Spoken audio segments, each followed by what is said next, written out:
discuss the issue, we're now joined by Pedro Antunes, Chief Economist for the Conference Board of Canada, and Brett House, former Vice President and Deputy Chief Economist at Scotiabank, currently Fellow with the Public Policy Forum, the Monk School, and Massey College.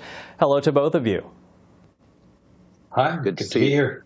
Pedro, I'll get you to start us off there because, I said impact, but perhaps I should have said challenges, because already the Canadian manufacturers and exporters say this is bad news for Canada. What are we looking at with this kind of policy direction from the United States? Well, first of all, it flies in the face of our free trade agreements, and certainly could have been a little more inclusive of North America in our recently signed agreement within those boundaries. But I think deep down, the problem for Canada here is this continues to erode our private investment in essentially building up our capacity, whether it be retooling investment or new structures. When we look at the recent history, let's say from the Trump administration right through to today, we've seen essentially an erosion in private investment in Canada, especially in comparison to the U.S. or many other jurisdictions. And private investment, again, this is the capital that helps build our productive capacity, that builds our incomes, that builds our essentially our per capita wealth over time. And, we're at 10% of GDP in terms of our investment. The U.S. is around 15%. So this just adds to that uncertainty. It takes away, it adds to the uncertainty of businesses around their access to the U.S. consumer. And of course, here specifically on infrastructure.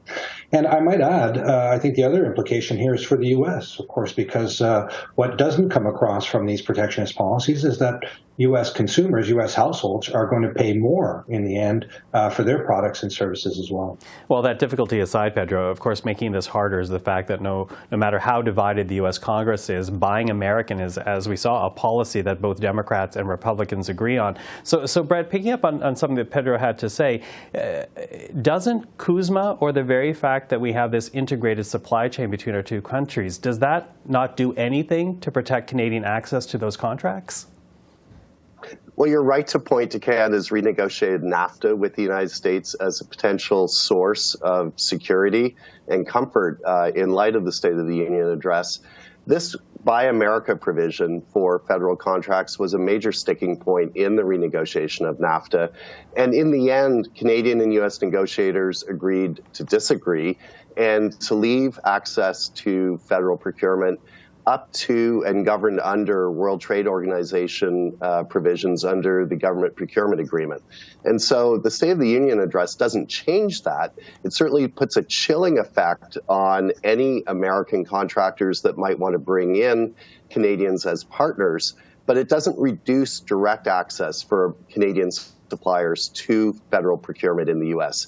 It does, however, raise some big questions about what happens for Canadian suppliers to state and local governments that are funded by federal dollars in the U.S. And there, the WTO GPA doesn't apply and leaves us in a situation where we have much less access, potentially, than we might have imagined.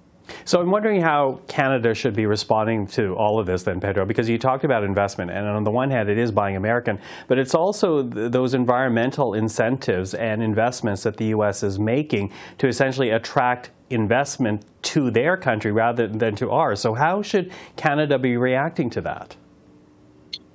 Well, it has been a very tough situation for Canada, and again, attracting investment continues to be a challenge. If we go back to the Trump administration, I think it really was that uncertainty. We could wake up to a tweet with a new tariff announced. There was a threat of dissolving NAFTA, which I think was very scary.